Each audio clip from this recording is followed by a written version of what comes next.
आप देख रहे हैं ENI live next generation media.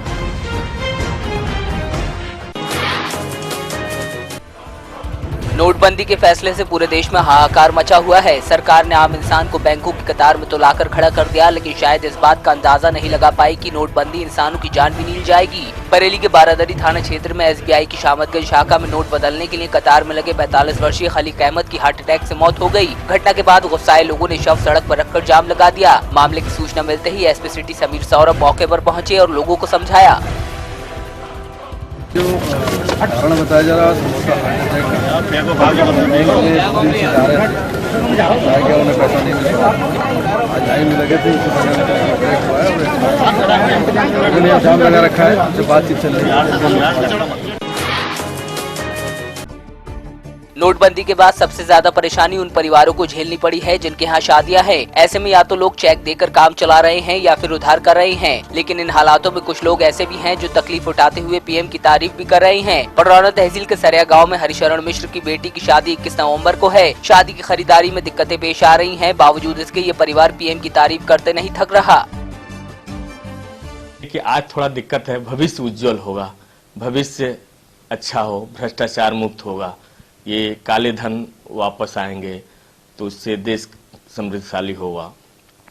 इस वजह से थोड़ा एक मजबूती मिल रही है। बहरहाल परेशानी है, बैंक से पैसे न निकलने के कारण मार्केटिंग पे प्रभाव है, शादी के डेट नजदीक आ गए हैं। काले धन को सफेद करने के लिए काले कारोबारियों ने अब महिलाओं का इस्तेमाल करना शुरू कर दिया है। काले कारोबारियों ने महिलाओं के समूह बना दिए हैं और उनसे पैसा मंगाया जा रहा है। इस बात का खुलासा उस वक्त हुआ जब पीड़ित महिलाओं ने जिला अधिकारी को समूह संचालकों पर कार्रवाई करने के लिए पत्र दिया। महिलाओं का आरोप है कि काले कारोबारी बैंक से रुपया बदलवाने के लिए उन पर दबाव बना रहे हैं। मिर्जापुर में बैंक के अंदर नकली नोट जमा करने पहुंचे एक शख्स को गिरफ्तार कर लिया गया। बताया जा रहा है आरोपी के पास 8 में से 6 500 के नोट नकली थे, जिसके बाद बैंक मैनेजर ने पुलिस को सूचित किया। फिलहाल पुलिस आरोपी शख्स के साथ आए दूसरे साथी से भी पूछताछ कर रही है। बागपत के मेरठ रोड स्थित पंजाब नेशनल बैंक पर एक महिला ATM से 4000 रुपए निकालकर बाहर आ रही थी तो 2 युवक उसके साथ मारपीट करके 4000 रुपए और गले की चैन लूटकर फरार हो गए। घटना के बाद हंगामा खड़ा हो गया। हैरानी की बात यह है कि पूरी वारदात पुलिस की मौजूदगी में हुई।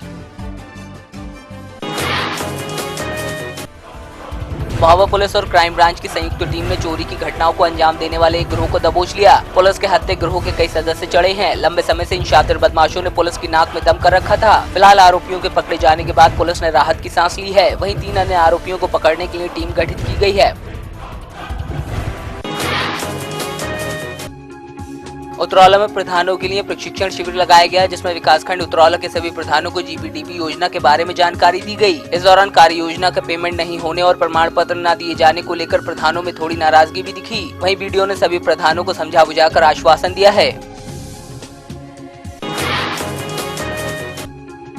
मॉरिशस के उच्चायुक्त जगदीश गोवर्धन ने वाराणसी में प्रेस वार्ता की, जहां उन्होंने वाराणसी में होने वाले अप्रवासी भारतीय सम्मेलन के बारे में बताया। उन्होंने बताया कि इस बार अप्रवासी भारतीय दिवस वाराणसी में मनाने का निर्णय लिया गया है। वहीं कार्यक्रम में भोजपुरी के विकास में योगदान देने वालों का भी सम्मान किया जाएगा। इजराइल के राष्ट्रपति रूवेन रिविल आगरा पहुंचे, जहां उन्होंने ताज का दीदार किया। इजराइल के राष्ट्रपति के साथ व्यापारियों का डेलीगेशन भी रहा। वहीं VIP विजिट के चलते सुरक्षा एजेंसियों ने पुख्ता इंतजाम किए थे। नोटबंदी के बाद जहां आम जनमानस की कतारों में लगकर कमर टूट गई है, तो वहीं कई वर्गों के लोग इस आपाधापी में परेशान हो रहे ग्राहकों की मदद के लिए आगे आए हैं। मोगा के डॉक्टर हरजोत कमल ने अपने कॉलेज के स्टूडेंट्स को बैंकों के बाहर लोगों की सहायता के लिए लगाया है। स्टूडेंट यहां लोगों के फॉर्म भरने और उनके दस्तावेज देखने जैसे काम कर रहे हैं।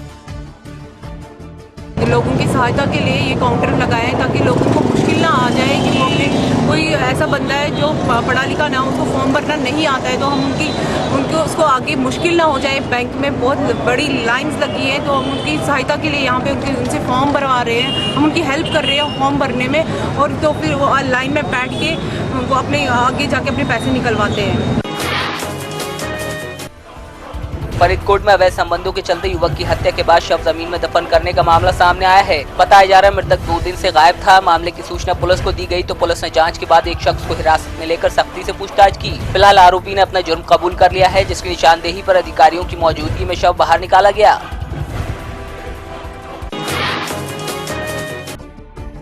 उमरिया जिले में लोकसभा चुनाव के मतदान तक वित्त मंत्रालय द्वारा उंगलियों पर स्याही लगाने का आदेश जारी नहीं होगा। कलेक्टर अभिषेक सिंह ने बताया कि मतदान प्रभावित होने के मद्देनजर ये फैसला लिया गया है। निर्वाचन की समस्त तैयारियां पूरी हो गई हैं और पोलिंग पार्टीज का रैंडमाइजेशन हो गया है, मशीनों की कमीशनिंग हो चुकी है, माइक्रो ऑब्जर्वर की नियुक्ति हो चुकी है। सभी पोलिंग पार्टीज का आखिरी रैंडमाइजेशन 18 तारीख को होना है और हम समझते हैं कि निर्वाचन संबंधी समस्त तैयारियां पूरी हैं और निर्वाचन बहुत ही शांतिपूर्वक संपन्न होगा। भीनमाल के ओरिएंटल बैंक ऑफ कॉमर्स में बैंक मैनेजर की मनमानी खुलकर सामने आई है। सरकारी आदेशों का उल्लंघन करते हुए यहाँ महज 1000 रुपए की धनराशि ही बदली जा रही है। लोगों का आरोप है कि अगर बैंक मैनेजर से मिन्नतें भी करो तो वो डांट कर भगा देते हैं।